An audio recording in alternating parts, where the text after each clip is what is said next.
The Last Kids on Earth, Chapter 14. When June and I step back into Mr. Vogel's room, Quint and Dirk are waiting for us. Quint is leaning against the far window with his arms crossed. He looks like a ticked-off teacher who wants to know why it took you 30 minutes to run to the bathroom. Hey buddies, I say, you're awake. You know I can't sleep without my earplugs, Jack. I heard you sneaking out. I roll my eyes. Oh, yes, of course, you're earwax collecting nuggets.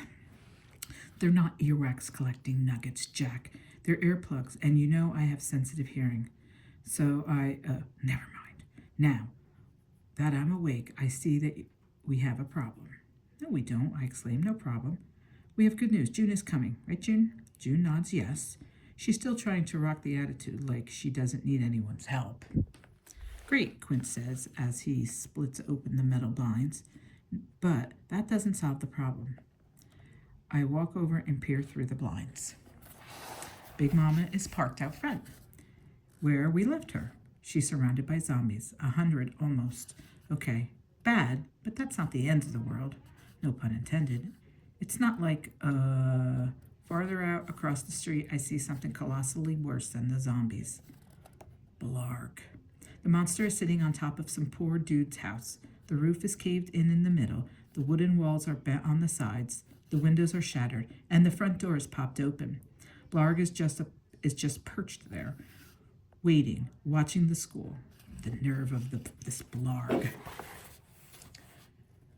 I shut the blinds. So June, little hiccup here. Nothing to lose our heads over, but it's not just zombies out there. It's also, Blarg. June crosses her arms. I'll probably regret asking this, but what's a Blarg?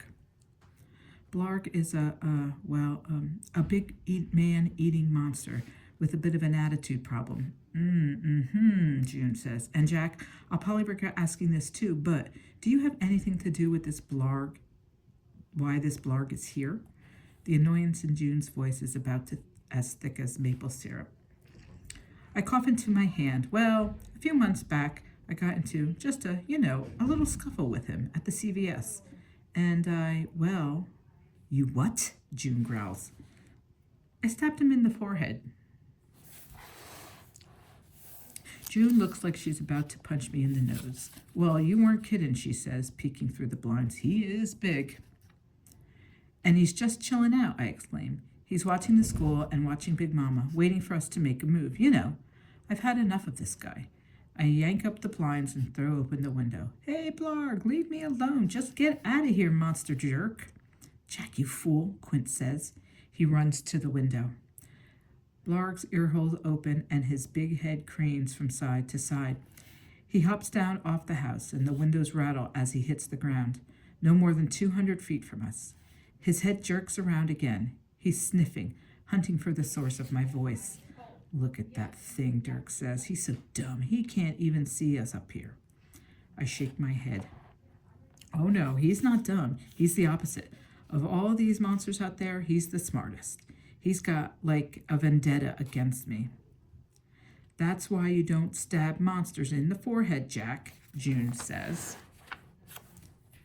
Look, lesson learned, okay? And in the future, I'll try to minimize all monster forehead stabbings. Blarg is stomping closer when he almost trips over a car. A massive monster stumbles before catching him. Quint lets out a What are you about? June asks. Quint runs over to a desk and whips out his dictionary-sized 3-ring research binder. The rest of us crowd around, watching Quint flip through pages. Every few moments, he'll pause, think for a moment, then continue flipping. Finally, he stops on one of my photographs and says, Jack, you magnificent son of a gun. Why, what? I did something good? I mean, obviously I did, but which good thing are you talking about? Quint spins the book around. Quint's going a mile a minute now. Your photos, Jack. I told you they were useful. See this one here? The one you took when you first fought Blarg at CVS? See how Blarg's eyes are pale, white, and sort of see-through? Yeah. So, that means his low-light vision is poor. That's why he tripped over the car just now. He's built for hunting during the day. Wait, so is he like waiting for the sun to come up, I ask? Knowing that he'll come out and he can finish me off once and for all. Quint swallows, nods. I think so. So we need to go now, I exclaim, before it's light out, and it's almost dawn now. Quint sighs and runs his hands through his hair. And how do we even do that? There are hundreds of zombies out there. We need armor to get to Big Mama. We need weapons. Where are we going to find that stuff in the school? Quint's right.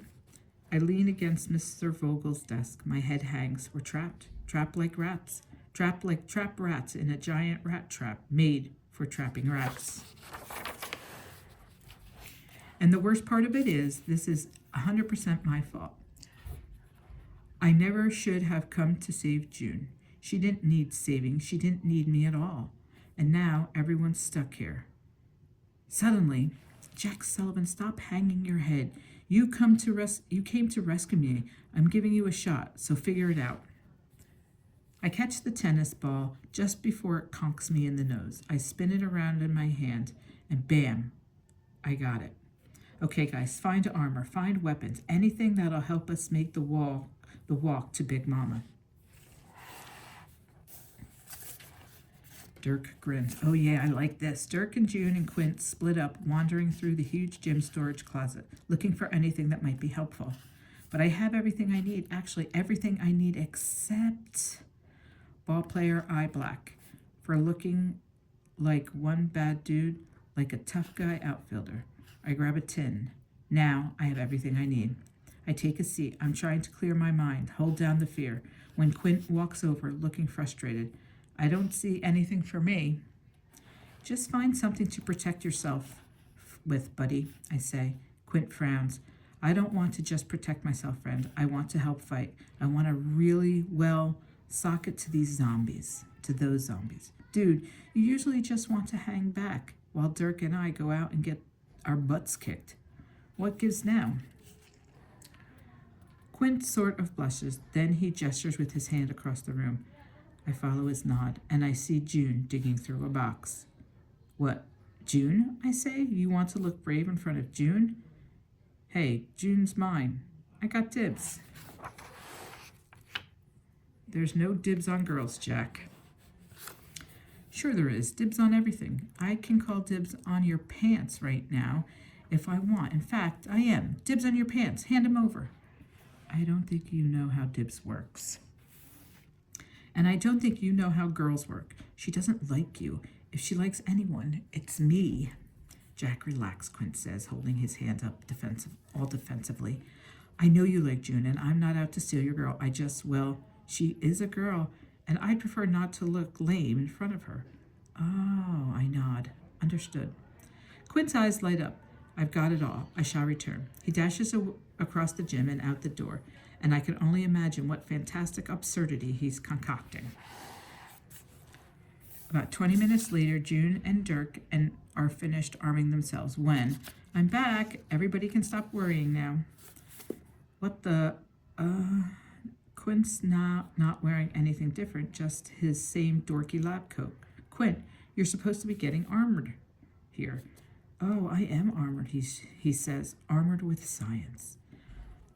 All right, then. Quint wins the award for dorkiest sentence ever spoken. Quint yanks open his lab coat, and reveals Quint's tactical chemistry belt. Smoke flash capsule, acid eye blast capsule, Nintendo 3DS, Instaflame tablet, stink bomb. Dirk frowns. How are you supposed to punch anything with that? I'm going to fight without punching. No punching? I shrug. Okay, Quint, you're right. That's pretty rad. I've got something for you, too, friend, Quint says, reaching into his back pocket. My eyes go wide as he reveals my wrist rocket. I took it from Mr. Mondo's desk, he says. Remember he confiscated it from you for shooting pennies at Erlenmeyer's flasks?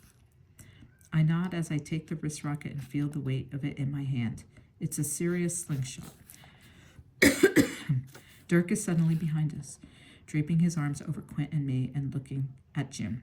Well, lady, Dirk says, How do we look? June scrunches up her eyes. She grabs her hand, pulling me from Dirk's grip, and we all cross the gym. I wouldn't lie, June's hand in mine is basically the greatest thing since sliced pizza. There's a big mirror on the wall, the one we use for dance month. I take in the image. I mean, sure, we look like a bunch of down-on-our-luck losers who have no business fighting monsters, hatching plans, or really attempting anything. But hey, we're here. A T. Old school football helmet, because Dirk is an old school kind of guy. Battling helmet in case he trips and bumps his head. Hockey gloves for boxing zombie heads. Action science belt. Now what, Dirk says. Now we get to Big Mama, I say, and get back to the treehouse. And then there's more, June says. Well, I don't know.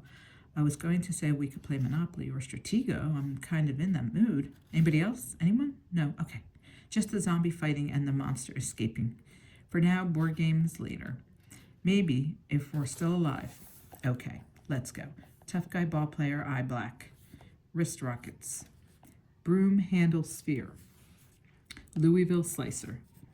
Lacrosse jersey and pads.